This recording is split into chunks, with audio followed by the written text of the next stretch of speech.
Hello, everyone. Thank you for tuning in this month as we talk about vulnerability within committed relationships.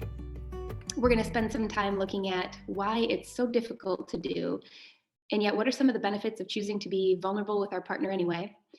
And then how do we create an environment where that feels like a safe thing to do with our partner? Vulnerability is a term that I feel like we hear a lot more often nowadays, and it's still one that can be something that's hard for us to overcome, to really fully embrace. If you look at the actual definition of vulnerability, there's a line in there that talks about you having to be exposed to the possibility of being attacked or harmed. And I don't know about you, but none of that sounds very appealing. I think I'd have to feel pretty motivated in that space to want to put myself in that kind of an environment.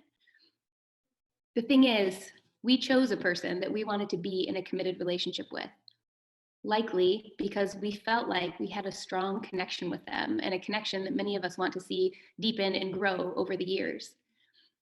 But when we have moments where maybe we find that we have a thought or we're experiencing an emotion or we went through something that we just feel like we're not really proud of or we don't really like about ourselves, it can be really challenging to want to share that with our partner. And that can be for a lot of different reasons. Sometimes it's because we love them so much and we are terrified that they're going to look at us differently after they know. Maybe it's because we can't bear the idea of listening to whatever judgment they might throw back at us. Or for some of us, maybe it's just that fear that when you look in their eyes, you're just going to see it written all over their face, that they're looking at you very differently now. We can in our heads come up with all sorts of reasons as to why being vulnerable does not seem like the smart move.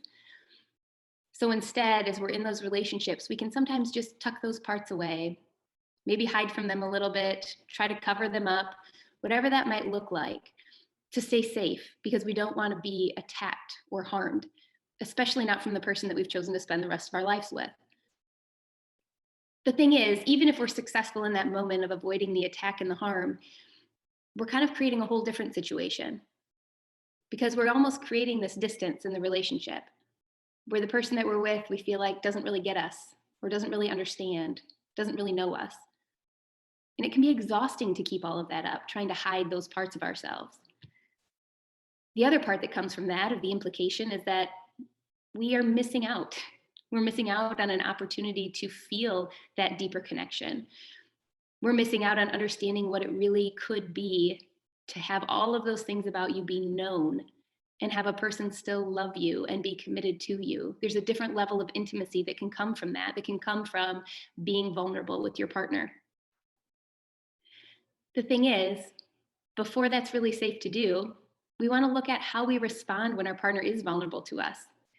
Because we can say as many times as we want to our partner that we wish they would talk to us, but if when they do, they're met with judgment, or they are met with that look in your eye that makes them feel less than, then we're not really doing our part in creating that space. Now, I wish we had time to go right back into the 5 reflective listening skills that we covered before. I'd encourage you to go back and review those as well. But as we look at what we do when somebody shares something vulnerable with us, the next time your partner comes to you, sharing some thought or feeling or experience that they had that you can tell they don't feel great about, we have an opportunity to extend a very powerful gift in that moment. The gift of listening with acceptance. Utilize the skills that we've talked about in the past, where we are fully present, that we aren't peppering them with a bunch of questions, that we aren't hopping in with some judgments about how they are thinking or feeling or how they acted in a certain situation.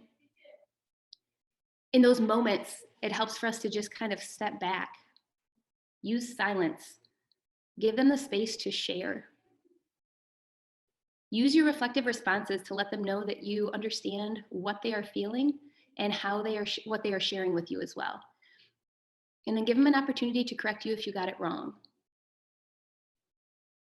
In those moments when it can feel really difficult, because one, sometimes we really do have some judgmental thoughts that pop into our head. Or two, we see our partner hurting and that makes us hurt. And so we just want to stop it, right? We want to convince them to feel something different. We want to minimize their experience so they don't feel like it's that big of a deal.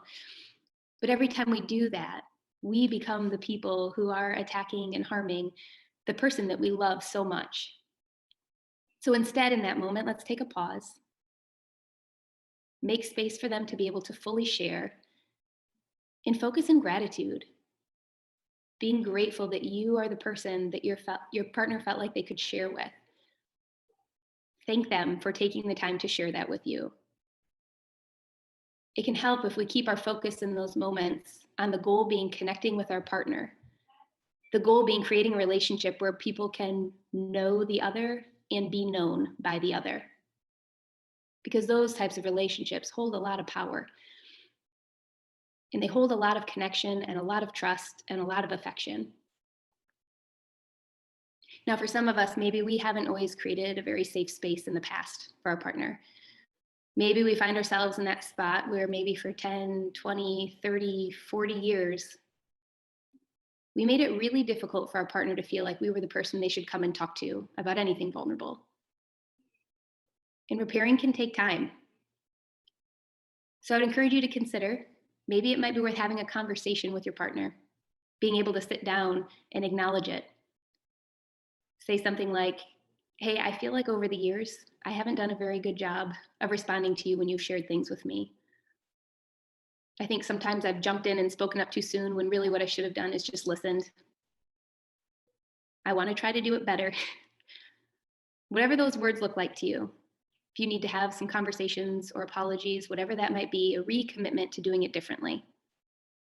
And then the key is the next time your partner does come to you to share some feeling aspect of themselves, when they show that little bit of vulnerability, remember to take the pause.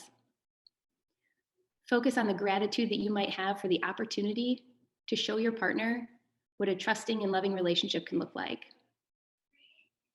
The opportunity to be able to show them or extend them the gift of what it looks like to be vulnerable with a person and have them still be there by the time you're done sharing. I appreciate you all tuning in this month.